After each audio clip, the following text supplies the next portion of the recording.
بسم اللہ الرحمن الرحیم۔ السلام علیکم۔ مصنف کہتے ہیں کہ آج سے کوئی 7-8 سال پہلے کی بات ہے کہ میں ایک نئے مکان میں شفٹ ہوا۔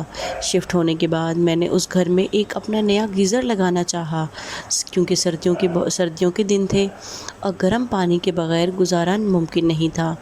میں نے ایک پلمبر کو بلایا، اس نے کام دیکھا اور پھر مجھے کہا کہ آپ کا یہ کام 1500 روپے میں ہو جائے گا۔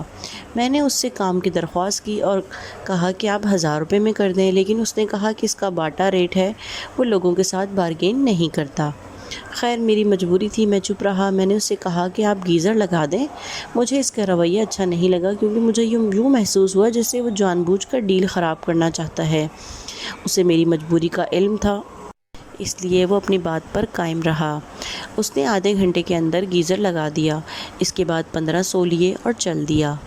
گیزر بھی اس نے جس طرح لگایا وہ مجھے پتہ ہے، ایک چیز میں اسے پکڑا رہا تھا۔ سارے معاملے میں میں اس کی مدد کرتا رہا، اسے چائے بھی پلائی۔ خیر اس نے پیسے لیے اور چلا گیا۔ مجھے بھی بات بھول بھال گئی۔ کچھ عرصے بعد میں 2-4 گلی چھوڑ کر ایک اور کشادہ مکان میں شفٹ ہو گیا، لیکن یہاں بھی گیزر لگانے کا مسئلہ درپیش تھا۔ پہلے میرے دل میں خیال آیا کہ اسی پلمبر کو بلاؤں جس نے پہلے فٹ کیا تھا، لیکن اس کا رویہ یاد آ گیا تو میں نے اپنا ارادہ ملتوی کر دیا اور کسی اور بندے کو ڈھونڈنے نکل پڑا۔ خیر تھوڑی سی کوشش کے بعد مجھے ایک پلمبر مل گیا۔ وہ میرے ساتھ آیا، کام کا جائزہ لیا اور کہا کہ میں اس کام کا 1000 روپے لوں گا۔ میں نے کہا کہ میں تنخواہ دار آدمی ہوں، کوئی مہربانی کریں، جس پر وہ آدمی مسکرائے۔ اس نے کہا چلیں بھائی جان کوئی بات نہیں، آپ مجھے 800 روپے دے دینا۔ میں نے کہا ٹھیک ہے آپ کام شروع کریں۔ وہ آیا اور اپنے ساتھ ایک اور لڑکا بھی لایا۔ ان دونوں نے آدھے گھنٹے میں گیزر لگا دیا۔ چائے پینے کے بعد میں نے 800 روپے اس بندے کو دیے۔ اس نے پیسے لیے، شکر الحمدللہ کہا، 360 ساتھ والے لڑکے کو دیے اور 500 روپے اس نے اپنی جیب میں ڈالے۔ میرا شکریہ ادا کیا اور جاتے جاتے فیڈ بیک بھی لیا کہ بھائی آپ کام سے تو مطمئن ہیں نا، جس پر میں نے اس کے کام کی تعریف کی اور اس کا نمبر بھی لے لیا۔ 2-4 دن بعد میرے ایک دوست کی کال آئی کہ یار آپ نے گیزر جس بندے سے لگوایا تھا اس کا نمبر تو دے دیں، کیونکہ میں نے بھی گیزر لگوانا ہے۔ میں نے فوراً اس بندے کا نمبر ڈائل کیا اور اسے اپنے دوست کے گھر پہنچنے کا کہا۔ اس نے 800 میں اس کا بھی کام کر دیا۔ اس کے بعد اس پلمبر کو میں نے اپنے ریفرنس سے کوئی 10 جگہ نلوں، پائپوں اور گیزر کے کام لے کر بھیجے۔ ہر جگہ اس نے اپنا تعلق بنایا، لوگوں کے دلوں میں جگہ بنائی اور نئے ریفرنس بھی ڈھونڈے۔ آج اس بندے کی مارکیٹ میں سینیٹری کی سب سے بڑی دکان ہے۔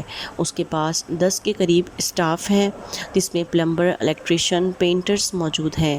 آج بھی اس کا رویہ یہی ہے، خوش اخلاقی، فیڈ بیک۔ جس کے ساتھ ایک بار کام کرتا ہے وہ بندہ اسے یاد رکھتا ہے، اس کے پاس آتا ہے، اس سے مشورہ لیتا ہے۔ اس کی کامیابی کے پیچھے ایک ہی راز ہے کہ وہ جو کنواں کھودتا ہے اسے دوبارہ اپنے غلط اور لالچی رویے سے بند نہیں کرتا۔ یہ ہر نئے کنویں سے تھوڑا سا پانی لیتا ہے اور آئندہ کے لیے دوبارہ پانی لینے کا رستہ کھلا چھوڑتا ہے۔ یہ شخص ایک ہی بار پیسہ نہیں کمانا چاہتا، یہ اپنے کسٹمرز کے دل میں اپنی جگہ بناتا ہے اور اپنے تعلقات کی وجہ سے مزید آگے جاتا رہتا ہے، مزید اچھا کام کر کے اپنا سرکل بڑا کرتا جاتا ہے۔ مجھے وہ پہلا بندہ بھی یاد ہے، میں نے اسے کچھ عرصہ پہلے ہی دیکھا تھا۔ وہ آج بھی انہی حالوں میں ہے۔ اس کی آج بھی کوشش ہوتی ہے کہ جو بھی کنواں وہ کھودے اسے فوراً ہی بند کر دے، لیکن اس کے اس رویے کی وجہ سے اس کا اپنا بخت بند ہو چکا ہے۔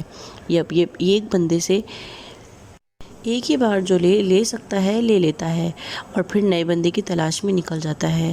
زندگی اس کی بھی چل رہی ہے، لیکن اس میں ترقی نہیں، عزت نہیں، ریفرنس نہیں، فیڈ بیک نہیں، مہربانی نہیں اور آگے بڑھنے کا جذبہ نہیں۔ مجھے اندازہ ہے کہ یہ بندہ جب اکیلا ہوگا تو یہ سوچتا ہوگا کہ یار میری تو قسمت ہی خراب ہے یا یہ لوگ ہی خراب ہیں۔